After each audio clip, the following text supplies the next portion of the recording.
Hey, welcome to another episode of Common Comic Covers, issue 41. This is an appreciation podcast for non-key comics. I'm Jeremy. And I'm Andy. Andy, how you doing? I all of a sudden I got like camera shy. Yeah, no, that's Isn't all that right. weird? Hey, the good news is people aren't here to see you. They're here to see comic books. So let's get going. Today we're gonna look at our common comic covers. Nice. And we're going to look at Inbox. Inbox is where we show you what we're reading, what we're buying, what we've recently added to our collection, or something that we finally got to in reading.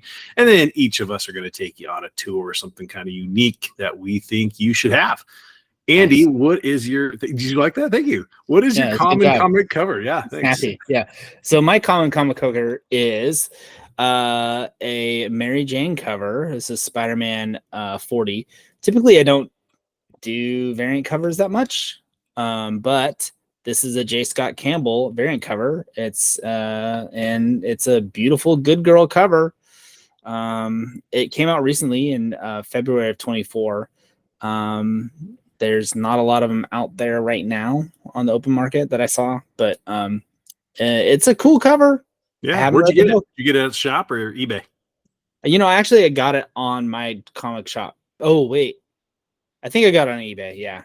It was like one of those guys. He just had a bunch of books that I was just like, had a store sale, and I was like, oh, I like this one. I like this one. So I love it. It was a cover buy. Cool. And then how about you? Yeah, good. 1967 Strange Tales 153. I'll try to get out of the way here. This is a Jim Steranko cover. I love this cover. It has laser guns. It has Nick Fury without a shirt on, carrying the damsel in distress, and of course, a UFO and some aliens. The colors are so cool on that book. Great colors. Steranko does the cover. There are two 9.8s on the census. Overall, there's 248 that are graded. So it is truly one of his common comic covers. I love this run of his Strange Tales, which goes right into the Nick Fury run that he did. The colors are great. I mean, that is Steranko in his finest. Easy to buy book, easy to get. You should have it in your collection because it's Jim Steranko, and it is a really cool cover. Yeah. What do you think? What do you got? You like it? I like it. I don't have that book. Yeah. Which number is it? It's 153. 153. 153. Cool. Yeah. So great book, Steranko. I know I shared some Fantastic Fours a few weeks ago, but couldn't help myself when I came across this one as I was reorganizing my books. Yeah. Okay, Andy, it's that time. No, yeah. No, I've started reorganizing my books using Key Collector and like putting them in. I've gotten 3 boxes done. So oh my gosh, that's pretty happy. That's awesome. Yeah. So what this is in your inbox. What are you what are you collecting? What are you buying? I recently got this. This is X-Men 60. Is it 60? Yes. It's the first appearance of Sauron, which one of my favorite comic book stories. Like Lord of the Rings? Yeah, how do you spell it? S-A-U. I think it is Sauron. Anyway. Sauron, yeah. He was the villain in those X-Men one in the 120s where they're in the Savage Land, and I've always loved this villain, and I so I ended up getting it. I think I got a fair price. This is a first generation CGC slab. It's graded a 7.0. The guy was trying to sell it as like, oh, it can upgrade, which it might be able to upgrade. But because there's not a lot of flaws with this book. But I paid what a 7.0 book goes for. So eventually it was like, okay. Can you hold it up one more time? Kind of get it in there. Yeah. So there's the glare. Oh, okay. There they are. Yeah. There's the X-Men here. Yeah. It's part with the, yeah. Well, maybe one day we'll grow up and figure out this whole glare business with our comic books. Yeah. But I don't know. Yeah. I'm sure they make things. There you go. Well, the comic books behind me are fine. Right? I got that good. Yeah. That's awesome. Yeah. Well, how about you? What's in your inbox? What have you Yeah, collected? So so- this is a purchase, so recent Okay. purchase. Yep, mine are. This is part 2. Last episode 40, I talked about the Geek Garage Sale here in Spokane that I went to, and amazing finds in their dollar bin. Last week I shared some of the Superman adventures I got. So this is part 2 of 3 of my stack, and I kind of themed this one as best as I can. It was a little Superman-y last one. This one is gonna be a little Spider-Man-y. So this is a web of Spider-Man. It's the first Scarlet Spider, and this is the I want to say it's like if you bought the toy, this was like in the toy or KB Toys, but something like that. It's a little rare. It's worth way more than $1, but less than $50. I spotted it again, not necessarily a comic cover, but a cool book, right? Minor key. Spider-Man, Sweet Charity. I grabbed this one. Hard to see there.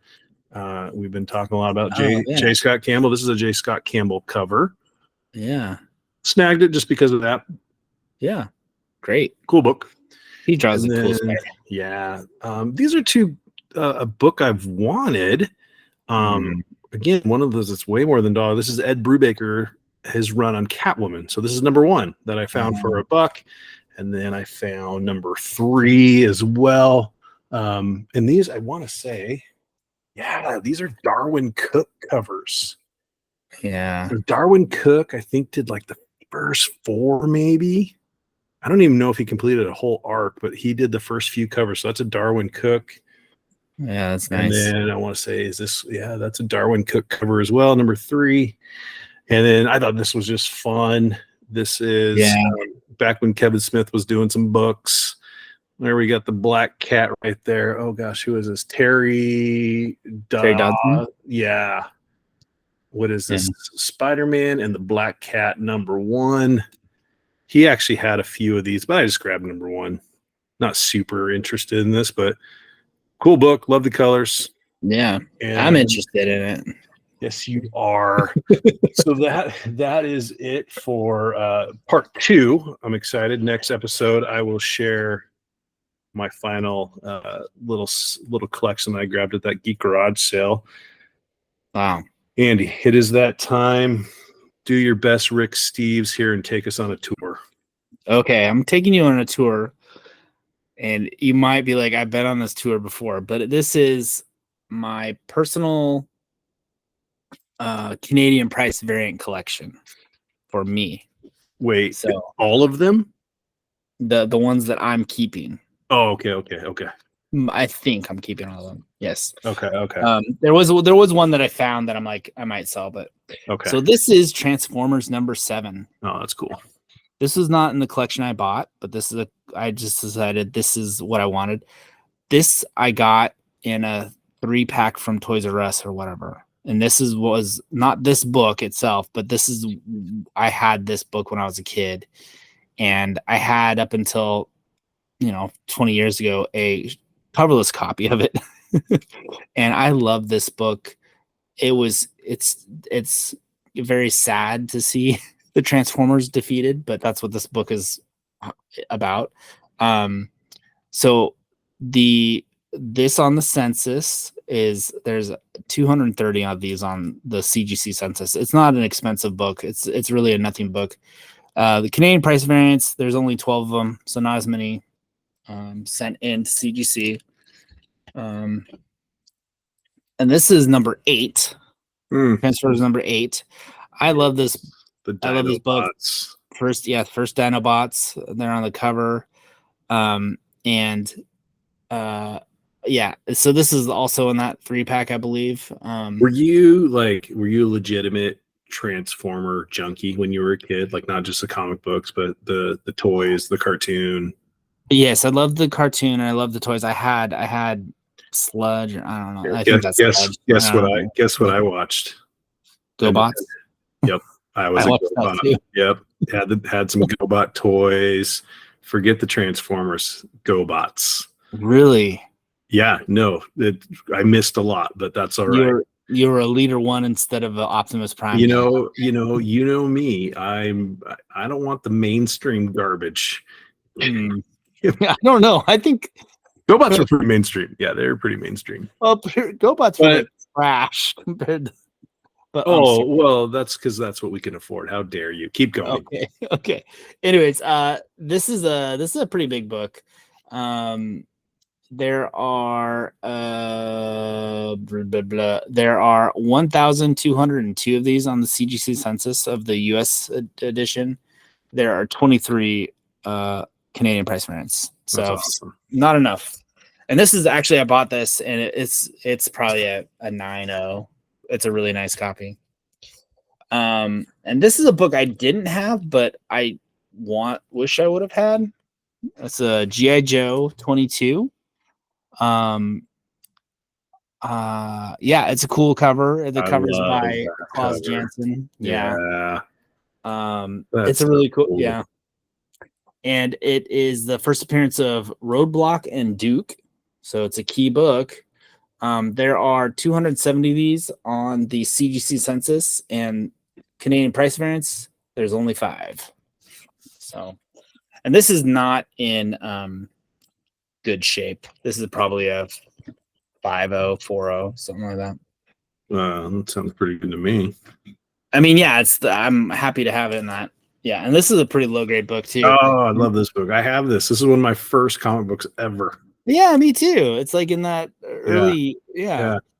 So this is the Canadian price variant of it. It's a John Romita Jr. book and Dan Green cover. It came out in November of '83. So this is Amazing Spider-Man 246. Sorry. The fun thing about this book is there's the Fantastic Four is in it, Loki is in it, Doctor Doom is in it, Captain America is in it, Iron Man is in it, Doc Ock's in it, Meryl Streep, John Travolta, Woody Allen, and Cary Grant.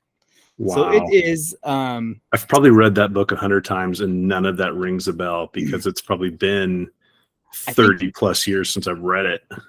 Yeah. I think they're just like, they're cameos. Like cameos, yeah. John Travolta. Wow. Yeah, and Woody Allen, right? Okay, so this is there's so sorry. What movie would have Cary Grant, John Travolta, Meryl Streep, and Woody Allen? I don't even know. There might be a movie. There might be. LA Confessions or something, yeah. So this is a classic Charles Vess cover. This is Web of Spider-Man #1 from April of '85. There are a lot of this book on the CGC census. People really collect this book, and it's beautiful. So there's 10,840 or 74 of these on the census right now for the U.S. edition. The Canadian price variants are 186. So a lot of them on the census. It's not a rare book. You can find this book. I think I have in my possession like 3 copies of it. So not the Canadian price variant. I have 2. And this is the last one. And this was, I was sorting through my comic book collection and inventorying it. And I found this in my Hulk books, and I was like, "Oh, that's right." I pulled this out of the Canadian price variant collection and put it in my collection because I was like, "Oh, it's a beautiful book. I want to keep it." So this is Hulk 300, Incredible Hulk 300. It's a double-sized issue. The cover is by Burt Blevins, and the story is by Bill Mantlo, who I love. Yeah, that's a really cool book. Yeah. All right. So this is minty. It's super high grade. The census CGC census is 564, and the Canadian price census is only 17. So, but this I think this is this is a flawless book. So I should send it in, but shouldn't unless I'm going to sell it, and I don't know if I want to sell it. So. Don't sell it. What do you got? Tell me your so kind of an interesting tour. So before Squirrel Girl had her own series. She kind of bounced around for a number of years. And sadly, I am missing one book, and it's not expensive at all. I just haven't bought it yet, but I have the run of Squirrel Girl before Squirrel Girl #1. So the reading order and appearance. So obviously number 1 in the list. You've seen this. This was a hot book a couple years ago. This is the very first appearance of Squirrel Girl. Marvel Superheroes Winter Special. 2 years ago, you would have paid $100 for this book. Now, I think it's come way down. Fun book. It's the original story. I think it's Steve Ditko does the art, and it was meant to be in. I'm going to screw this up, but like it was meant to be in an old 1970s and 1980s Miss Marvel book, and then Miss Marvel got canceled. Something along those lines. Okay. So, Squirrel Girl was supposed to be around a long time ago, but didn't show up until around the 90s when this came out, I think. 1991. And then fast forward quite a few years, and the next time Squirrel Girl appeared was in GLA. It's a 4-part miniseries, the Great Lakes Avengers. She is a member of the Great Lakes Avengers. This is, I think, the second one. So there's number 1, 2, and I've read who does these are great. Yeah, let me see Dan Slott. He does the he's doing the scripts. Yeah, Dan Slott. I don't know, Andy. I'm sorry, I don't know who's doing the covers on these. I don't recognize Pelletier. Pelletier, I believe, is doing that on the cover. And here's number 3 right there. That's actually really cool, and that's Squirrel Girl on the cover. She's wow, evil Squirrel Girl in this. Yeah, one. She does not look like that friendly one, I thought. No. And then this is the 4th one. That's cool. Okay, and then she's going to appear again. Sticking with the Great Lakes Avenger, this was a one-shot GL Xmas special. Wow. She's one of the squirrels are pulling the sleigh. She's right here in a little reindeer getup. Oh, that's cool. And then the next one would be the 2005 Thing series, number 8. I don't have it. Sorry to disappoint. Again, it's not a hard one to find. And then she shows up. Remember the Civil War, Marvel Civil War? Oh, yeah. Yeah, she showed up in a Cable and Deadpool number, what is this, number 21 or something? Number 30. The price tag was covered, sorry. Number 30 in this one. We're not done yet. And then she showed up in another, she's on the cover of this one. This one's kind of a cool cover. This is Deadpool GLI. GLI? Yeah, Deadpool's in the back there. Is she in the bikini there? That's her, right front and center there. There you go. Okay, 2 more. We're almost done. So then she next appeared, and again, right on the cover of this one, in the Heroic Age of Heroes number 3. Cool. Yep. And then the last appearance before she had her own book is I Am an Avenger number 1. Andy, I bought all those books for about $20 on eBay. Wow. I bought them all together. It was a great little find. All of the books except for the first appearance. I bought that separately. Okay. Funny story. About a year and a half ago, so I paid probably $40 for this. It's not in great shape. It's a mid-grade. Okay. And my son and I, this is like a year ago, the book is hot still. It's starting to come down, but we were at the local comic book shop. That's the name of the shop here, one of the shops, and he's plucking through books, and he finds this book with a $3 price tag on it. Oh. these ones are so hard to file. So I think they just filed it weird and it got lost in the mix. Yeah. And they just didn't find it and put a different price on it. And I remember he just showed it to me. He's like, "Hey, Dad, this is $3." I'm like, "I'll get it." And he's like, "Nope, I got it." Fun story. That's my tour. Andy, that was fun. Yeah. I really liked all the books that we showed. Yeah, I had a question. So what Yeah. were you specifically looking to collect Squirrel Girl? And I mean, you know me. Yeah. I'm not going to collect. I like a little bit of the off Broadway group of people. Sure. I like and so to me, it was one of those two where, remember, I think I told you the story. My uncle taught me, like, hey, you should collect Hall of Famers. And so I have the complete run of Gaylord Perry. And I'm pretty close with Phil Necro. So kind of the same thing. It's like, that'd be fun to have the complete run of leading up to Squirrel Girl. And when you look at it, again, for all of those, except for this one, I paid $20, and that's 1, 2, 4, 5, 6, 7, 8, 9 books. Yeah, it's great. So, so how did you find out where all of her appearances were? That was my thing. You can find it on Google. It was pretty easy. Okay. Yeah, okay. There's people that have put it together, and here's the Squirrel Girl run up to before, because it's it goes from 1991. Yeah, and I think this I Am an Avenger is early 2000s.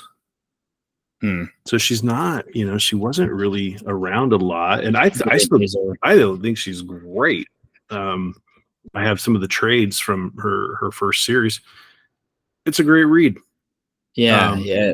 So I don't know, just wanted to throw something at our viewers on something that's super collectible, fun to read, and a cool character to collect if you're wanting something a little off the beaten path. So that's why I grabbed those. Yeah, pretty random. I like it.